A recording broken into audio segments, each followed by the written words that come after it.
네, 반갑습니다. 마르스 김동석의 리얼 주식입니다. 오늘 마르스 김동석의 리얼 주식은 유리기판은 그냥 이 기업 무식하게 사모으세요. 큰돈 법니다. 유리기판을 상용화시키고 있는 기업 중에서 충분히 실적 대비해서 시가총액이 나쁘지 않은 충분히 안정적인 수준에서 실적이 성장이 나오는 기업이 있습니다. 어떤 기업인지 알려드리니까 영상 끝까지 꼭 시청하시길 바라겠습니다. 그 이전에 최근에 이슈가 되고 있는 테슬라 그리고 관련된 산업 관련주까지 저희가 정리된 자료집을 무료로 나눠드리고 있습니다. 이 자료집 받고 싶다 하시면 영상 끝까지 보시고 무료로 받아가시면 좋을 것 같습니다. 오늘 영상 바로 시작하겠습니다. 유리기판 관련 얘기고요. 이 얘기가 왜 나오냐? 우리가 엔비디아 GTC부터 알고 가야 됩니다. 일단 엔비디아 GTC 2025고요. 엔비디아는 3월 17일에서 21일 미국 캘리포니아주 세너제이에서 GTC 2025를 개최를 합니다. 그럼 이게 뭐냐? 엔비디아가 개최하는 거고요. 매년 수천 명의 개발자, 혁신가, 비즈니스 리더 등이 한자리에 모여서 AI라든가 가속 컴퓨팅 기술 관련해서 최신 동향을 공유하고 발표하는 자리입니다.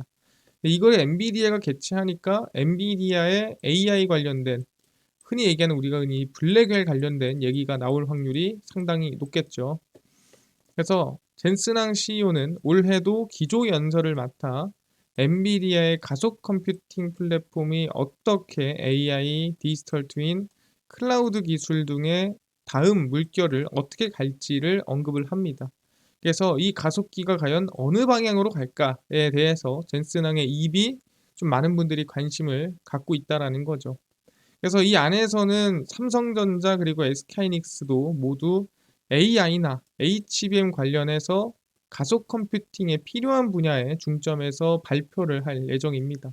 그래서 삼성전자, SK하이닉스 모두 참가를 하고요. 이번에도 GTC에 나올 언급이나 발표에 대한 기대감이 상당히 크다라고 보시면 될 것 같습니다. 아니 근데 여기서 무슨 발표가 나오길래 그렇게 좀 관심 많냐? 일단은 이 엔비디아의 GTC도 중요하긴 한데 최근에 이제 얼마 남지 않은 엔비디아 실적 발표도 있는데 그걸 앞두고서도 모건 스탠리는 엔비디아가 좋을 것 같아요. 너무 좋아요. 라고 얘기를 하고 있다라는 거죠. 오는 25일 실적 발표를 앞둔 엔비디아는 계속해서 애널리스트들의 러브콜을 받고 있습니다. 그러니까 실적을 보지도 않았는데 엔비디아 좋아요라고 하는 사람이 상당히 늘었다라는 거죠. 모건 스탠리는 이번 분기에 본격적으로 양산될 차세대 AI 반도체 블랙웰에 거는 기대감이 높다는 점을 강조했습니다. 상당히 기대가 큽니다. 뭐 여러 가지 좀 소음이 있었지만 그래도 사람들이 이 블랙웰에 대한 수요는 늘어날 거다라고 보는 거죠. 모건 스탠리는 비록 장기 위험의 잠재성이 최근 악화하기는 했지만 단기 성장세는 탄탄하다. 그러니까 지금 당장 뭐 한두 달 내에는 걱정할 게 없지 않느냐라고 얘기를 하는 거고요.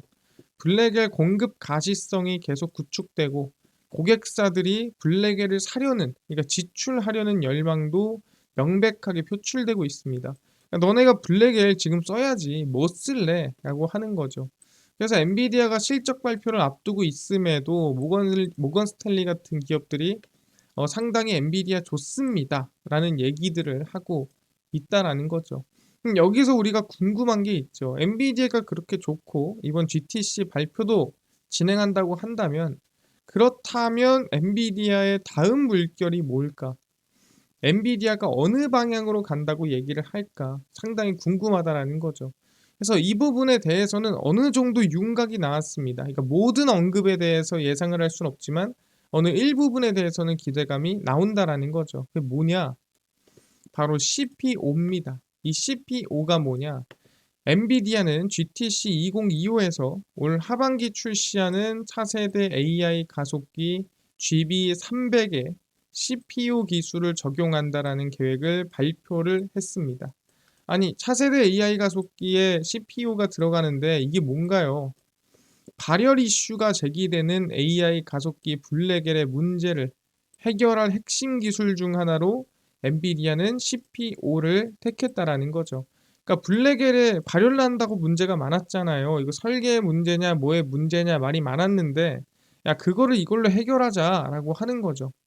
뭐 CPU를 간단하게 얘기하면은 칩 외부에 있던 신호 전달 장치를 칩 내부에 설치해서 데이터 이동 거리를 대폭 줄여 폭증하는 데이터 처리량을 빠르게 처리한다라는 건데 뭐 간단하게 얘기하면은 환승을 3번 했어요.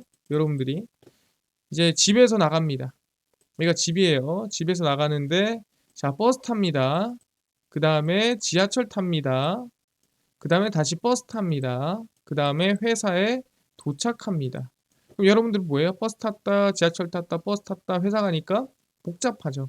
그럼 이거를 줄이는 겁니다. 어떻게?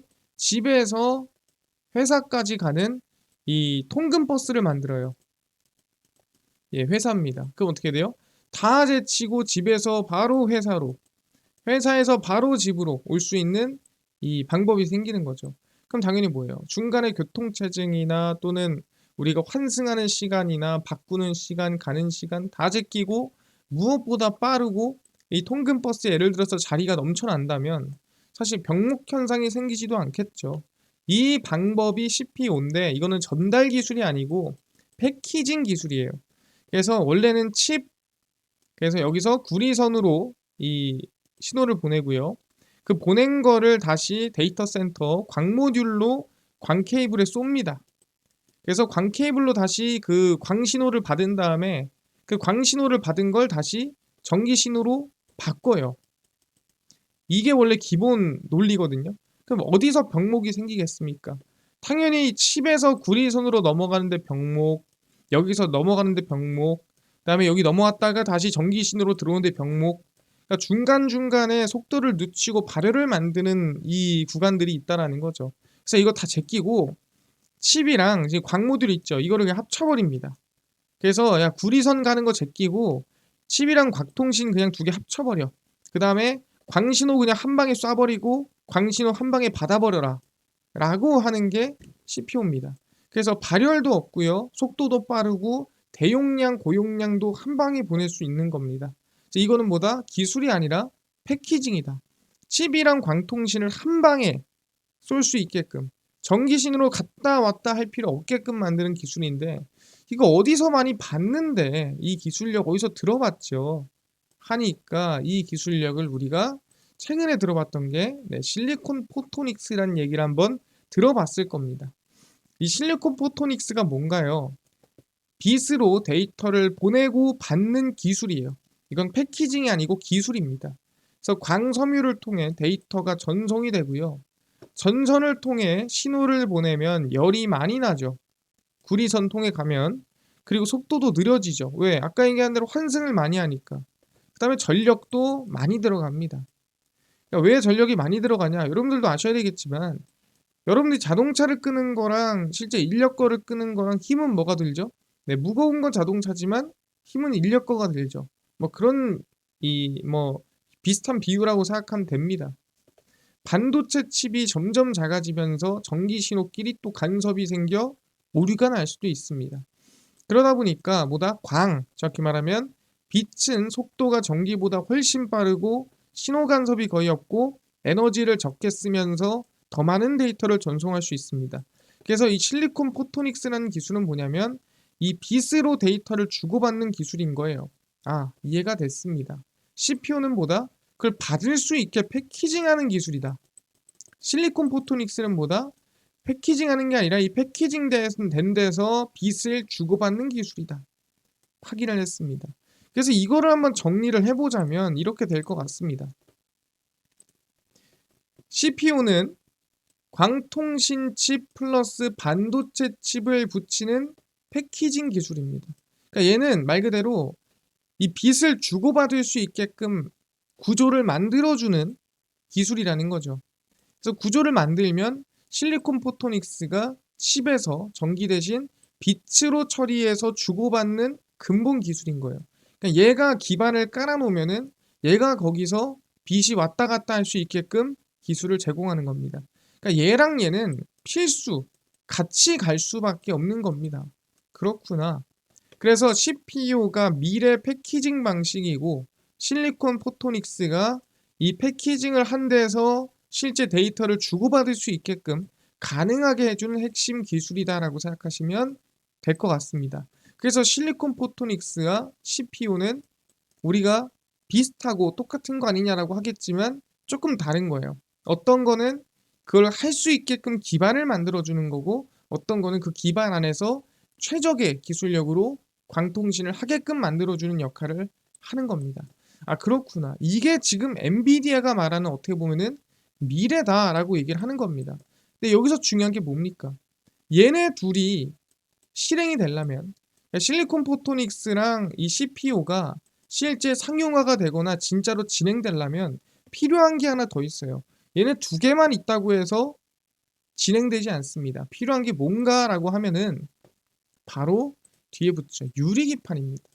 실리콘 포토닉스 CPU 그리고 유리기판. 왜? 기존에 쓰던 유기기판, 그러니까 플라스틱 같은 소재 대신에 유리를 기판으로 사용하면서 미세 회로를 더 정밀하게 구현할 수 있고요. 발열을 잡을 수 있어서 안정성이 더 높습니다. 그래서 아까 얘기했죠. 더 많은 정보를 더 빠르게 옮기기 위해서라면은 중간중간에 발열도 막을 수 있고, 그다음에 그걸 조금 더 빠르게 받아들일 수 있는 기판이 필요한데, 그 기판이 적어도 플라스틱 기판은 아니다. 그럼 그거를 과연 뭘로 받을 수 있을까라고 한다면 유리 기판이 잘 받을 수 있다라고 얘기를 하는 겁니다. 왜냐면 실리콘 포토닉스 칩에서 고속 데이터를 전송을 합니다. 광통신으로. 그래서 고속 전송 칩에서 고밀도 배선이랑 또 발열 제어를 해줘야 돼요. 그래서 이거를 쏠려면 고밀도 배선과 이 딱 깔려 있는 거에 대해서 열이 나면 안 됩니다. 그러니까 유리기판이 핵심이다라고 하는 거고요. 그 다음에 CPU에서는 칩이랑 광 모듈을 합쳐야 되잖아요. 그래서 기존보다 더 정밀하고 큰 기판이 필요하기 때문에 유기기판, 그러니까 이 플라스틱 기판은 회로 밀집도가 낮아요. 그래서 많은 정밀한 이 기능이 못 들어갑니다. 그리고 발열에 약합니다. 그래서 우리가 흔히 얘기하는 CPU 그리고 실리콘 포토닉스, 이 두 개 다 유기기판에서는 쓰기가 힘들다는 거예요. 불가능하더라. 그래서 실리콘 포토닉스랑 CPU가 진행이 되려면 그 뒤에 유리기판이 들어가야 된다라고 얘기를 하는 겁니다. 그러니까 얘네 세 개는 그냥 세트예요. 이게 있으려면 이게 있어야 되고요. 이게 있다라는 거는 이게 있다는 소리고, 얘네 두 개가 있다는 소리는 유리기판이 있다는 소리예요. 그래서 고성능 AI 칩, 광통신 칩, 실리콘 포토닉스, 유리기판 이렇게 넘어가는 패키징이 앞으로 대세가 될 거다라는 전망입니다. 왜? 이거는 당연하죠. 고성능 AI 칩이 당연히 있어야겠죠. 근데 그 고성능 AI 칩에서 데이터를 주고받는 상황에 광통신으로 주고받으려면은 CPU가 있어야 되는데, 그 CPU가 있다라는 거는 실리콘 포토닉스 기술력으로 광통신을 한다는 소리고, 이 두 개를 활용하려면 유리기판을 깐다는 소리구나. 그래서 이제 패키징이 결국엔 유리기판으로 이어질 가능성이 높다라고 볼 수 있는 거고, 엔비디아가 이번에 CPU 언급이 나온다라고 얘기를 했는데 그 뜻은 결국엔 유리기판으로 이어질 가능성이 높다라고 얘기를 하는 겁니다. 여기까지 이해가 됐습니다. 그래서 우리가 유리기판 관련된 기업에 당연히 관심을 가져야 한다라고 얘기를 하고 있는 거예요. 그래서 그 중 하나가 뭐냐면 JNTC라는 유리기판 기업이에요. 얘는 원래 강화유리 관련된 기업입니다. 근데 유리기판을 이번에 개발을 해서 양산을 준비하고 있죠. JNTC는 지난해 6월 반도체 패키지용 TGV 유리기판 첫 시제품을 출시를 했고요. 약 4개월 만에 10월 대면적 TGV 유리기판을 개발했습니다. 근데 이 강화유리를 만드는 기업이다 보니까 꽤나 유리에 진심이죠. 현재 글로벌 반도체 패키징 3사에 샘플로 공급되고 있으며 올해 본격적인 양산에 돌입할 계획입니다. 그래서 상반기 중에 양산 라인을 구축하고 하반기부터는 관련 매출이 조금씩 발생될 것으로 보이는 상태고요. 현재 일부 샘플은 유상으로 판매되고 있고 하반기에 양산 라인을 본격적으로 물량이 시장에 공급될 전망이다. 그래서 얘네가 어떻게 보면은 말만 하는 게 아니라 실제 유리기판에 진출하고 양산까지 준비하고 있는 기업 중 하나라고 볼 수가 있는 겁니다. 그래서 유리기판에 대한 JNTC 실적을 보더라도 보시면은 2022년 3년 이 매출액 같은 경우에는 4년도에 살짝 꺾였지만 다시 25년도에 성장하는 모습을 확인할 수가 있고요. 이 영업이익 같은 경우에도 적자에서 흑자, 24년도 살짝 꺾였지만 25년도에 좀 크게 회복되는 모습을 확인할 수가 있죠. 근데 그거에 비해서 저는 이 실적에 비해서 주가가 그렇게 높지 않다라고 저는 생각을 하고 있습니다. 그래서 JNTC 같은 경우에 지금 시총이 1조 5천억쯤 됩니다. 근데 2025년 실적 전망치에 부합하는 수준이냐라고 한다면 그래도 높은 수준이라고 생각하지는 않아요. 그래서 저는 관심을 가져봐도 되는 구간이지 않을까 생각을 하니까 JNTC 관심을 가지자 유리기판에 대한 직접적인 수혜주로 보고 있고요. 우리가 유리기판에서 빼놓을 수 없는 기업이 있습니다. 그 기업이 어디냐면은 JNTC도 좋지만 빼놓으면 안 되는 게 SKC라고 보시면 됩니다. 어떻게 보면은 올해 가장 이 유리기판에 가장 먼저 다가가 있는 기업 중 하나이기 때문에 우리가 어떤 기업을 볼 때 유리기판에서 빼놓을 수 없어요. SKC의 유리기판 전문 계열사 앱솔릭스가 올해 상반기 중 상용화를 앞두고 있는 것으로 전해지면서 실적에 대한 기대감도 있습니다. 그리고 SKC 자회사 앱솔릭스는 상반기 지난해 미국 조지아주에서 세계 최초의 양산 공장을 준공했습니다. 그러니까 최근에 트럼프가 욕하는 게 뭡니까? 해외에서 만들어가지고 미국에다 수출하는 거 욕하는 거죠. 근데 실제 미국에서 만들어가지고 미국에서 수출하는 거 상당히 트럼프가 좋아할 만한 일입니다. 이건 나쁠 게 아니고요. 그래서 올해 본격적인 생산을 시작하기에 앞서서 고객사 인증을 진행하고 또 7만 2천 제곱미터 규모의 이 공장 건설도 추진하고 있습니다. 실제 최태원 회장이 유리기판을 그때 팔았다 뭐 이런 식으로 CES에서 뭐 언급을 하기도 했습니다. 자, SKC에 대해서는 관심은 갖고 있어야 돼요. 마찬가지로 실적에 대한 개선이 이어집니다. 보시면 25년도부터 이제 적자에서 흑자 전환, 적자에서 흑자 전환 하는 걸 확인할 수가 있는데 본격적인 실적은 뭐 26년도다 보니까 전 개인적으로 25년도도 좋지만 아마 2026년도가 되면 더 가파른 성장이 나올 수 있겠다라고 생각을 하고 있습니다. 그래서 SKC도 여러분들이 관심을 놓아서는 안 된다라고 한 번 더 강조를 드리도록 하겠습니다. 이해됐습니다. 지금 얘기를 한 거 보니까 결국에는 엔비디아가 얘기하는 CPO는 결국엔 실리콘 포토닉스로 이어질 수밖에 없고요. 이 포토닉스로 이어지면은 결국에 유리기판을 빼놓을 수가 없다. 그래서 우리는 유리기판 관련해서는 관심을 당연히 두고 있어야 돼요. 안 두고 있으면 안 된다 생각합니다. 그래서 관련된 기업을 오늘 JNTC까지 설명드렸으니까 두시면 좋을 것 같고요. 이해됐습니다. 이뿐만 아니라 테슬라 관련된 산업 관련주까지 총정리한 자료집을 무료로 나눠준다고 했는데 혹시 이거 어디서 받을 수 있나요? 또는 당일 급등이 예상되는 단타 종목을 매일 무료로 나눠주시고 장 시작 전에 급등이 예상되는 뉴스라든가 시황을 무료로 나눠주시고 테마주라든가 매매법 강의를 무료로 좀 나눠주세요 하시는 분들이 있어서 김동석 대표가 100% 무료로 나눠드리고 있습니다. 바로 김동석의 리얼 주식 연구소라는 100% 무료 어플이고요. 이 어플은 내가 아이폰을 씁니다. 앱스토어에서 무료로 설치 가능하고요. 갤럭시를 씁니다. 구글 플레이, 플레이 스토어에서 무료로 설치 가능합니다. 저 무료로 설치하고 나면은 혹시 전화번호 같은 거 적어야 되나요? 아무것도 안 적으셔도 되고요. 개인정보 적을 때도 없어요. 그냥 무료입니다. 앱스토어, 구글 플레이, 플레이 스토어 접속을 하신 다음에 뭐라 검색하냐? 김동석의 리얼 주식 연구소라 검색하시면 이렇게 어플이 화면에 뜨게 됩니다. 그래서 100% 무료로 설치 가능하니까요. 꼭꼭꼭 설치하셔라 말씀을 드립니다. 그래서 설치를 하고 나면은 이렇게 어플이 화면에 뜨게 되고요. 당일 리얼 추천주가 당일 급등 예상되는 종목을 무료로 알려드리고 있고 급비 분석이 장 시작 전 시황, 급비 자료가 테마주라든가 매매법 무료로 나눠드리고 있습니다. 그리고 아까 전에 말씀드렸던 테슬라 관련된 산업 관련주 자료집 어디서 무료로 받을 수 있나요? 리얼 추천주 누르시고요. 들어가시면은 저희가 여기 일론 머스크 트럼프 관련 기업 총정리 올려놨죠. 무료입니다. 그래서 이거 누르고 들어가시면은 맨 밑에 저희가 테슬라, 전기차, 자율주행, 그다음에 AI 반도체, 로봇 자율주행 총정리 자료집 저희가 무료로 나눠드리고 있습니다. 네, 믿져야 본전이에요. 무료니까요. 꼭 받아가시고 뿐만 아니라 저희 리얼 추천주에서는 2월 20일, 19일, 18일, 17일, 14일, 13일 추천주도 매일매일 무료로 올려드리고요. 급비 분석은 장 시작 전 시황입니다.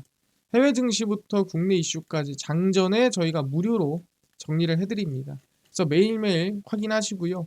급비 자료는 당일 있었던 이슈 관련주 무료로 정리를 해드립니다. 저희가 매일매일 진행하고 있으니까 김동석의 리얼 주식 연구소 제가 평생 100% 무료로 운영할 어플입니다. 그러니까 종목 시황 테마주 강의 전부 다 무료로 얻어가시군요. 뿐만 아니라 저희 마르스 김동석의 리얼 주식 유튜브 여러분들의 사랑으로 커갑니다. 우리 구독자 20만 명 향해 달려가니까요.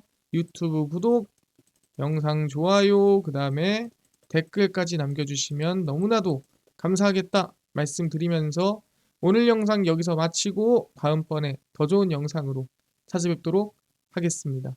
감사합니다.